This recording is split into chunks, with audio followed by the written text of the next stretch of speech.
Have you ever wondered why the French celebrate Bastille Day every July 14th with such fervor and pride? Well, it is not just a day of national festivity, it is a day that marks a turning point in French history. Imagine a fortress, looming and foreboding, a symbol of the monarchy's oppressive grip on the people of France. This was the Bastille, a prison that held not only criminals, but also those who dared to question the reign of King Louis XVI and Queen Marie Antoinette. The Bastille was more than just a prison. It was a tangible representation of the monarchy's absolute power and the social inequality that plagued the French society. But on July 14, 1789, this seemingly impenetrable fortress was stormed by the people, a public act of defiance that signaled the beginning of the end for the French monarchy. This monumental event did not merely dismantle a prison, it dismantled an era of monarchy and set the stage for a new dawn of liberty, equality, and fraternity in France. The storming of the Bastille was not just an act of rebellion, it was the spark that ignited the flame of revolution. To understand the importance of Bastille Day, we need to delve into the state of France leading up to July 14, 1789. Picture this: France, nearing the end of the 18th century, was a nation on the brink. The country was in the throes of severe economic hardship. Years of lavish spending by the monarchy had left the treasury depleted. Poor harvests and rising food prices had led to widespread famine and discontent among the populace. But it was not just the economy that was in dire straits. Political discontent was also brewing. The Bourbon monarchy, led by King Louis XVI and Queen Marie Antoinette, had become a symbol of tyranny and oppression. Their extravagant lifestyle, coupled with their indifference towards the suffering of the common people, only served to fuel the growing resentment.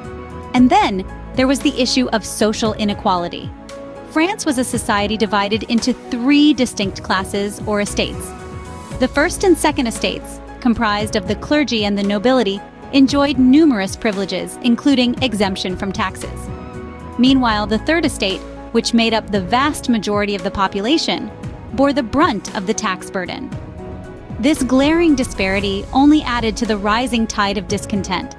As the economic, political, and social pressures mounted, so did the people's frustration. Dissatisfaction turned into anger, and anger into a yearning for change. The French people were no longer willing to accept the status quo. They yearned for a society based on the principles of liberty, equality, and fraternity. A society where they were not just subjects but citizens. In the face of such adversity, the people's resolve only grew stronger. They were ready for a revolution. They were ready to take a stand against the oppressive regime that had held them down for so long.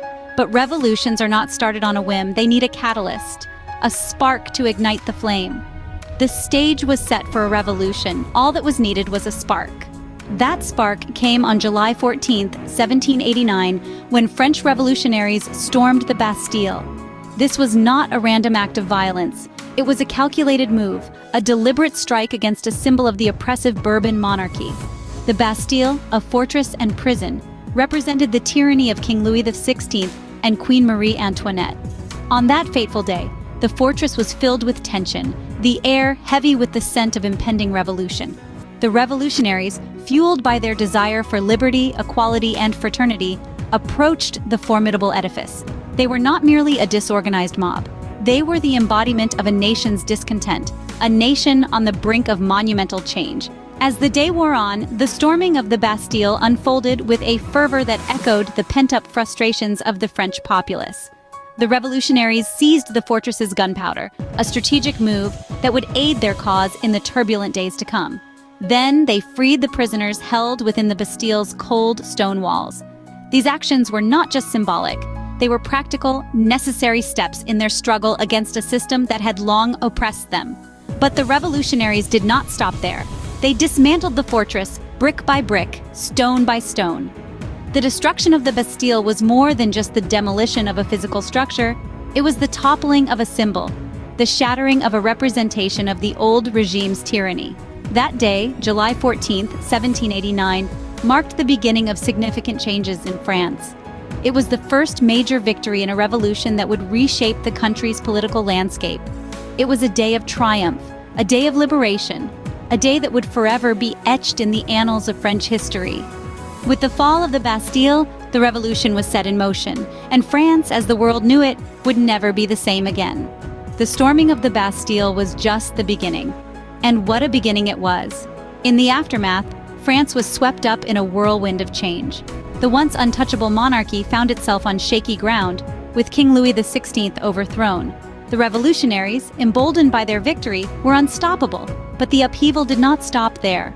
A period of political turmoil ensued, with power changing hands in a dizzying dance. The ideals of liberty, equality, and fraternity were proclaimed, but they came at a high price. Thousands, including the dethroned king and the much-maligned Queen Marie Antoinette, met their end on the guillotine's blade. This was a time of chaos, of fear, but also of hope. A hope for a better future, free from the shackles of an oppressive regime. The storming of the Bastille was not just a single event, it was the spark that lit the fuse of revolution. The storming of the Bastille was a turning point in history, marking the end of the Ancien regime and propelling the revolutionary cause forward. Thank you for watching. Hope you found this video informative and entertaining. Please subscribe, like, share, and comment. We do like to know and hear your feedback. And if you have the means, please consider supporting us on Patreon, where you can get early access to our videos, and where we post bonus material. Till next time, this is Geeky Tidbits saying cheers and have a good day.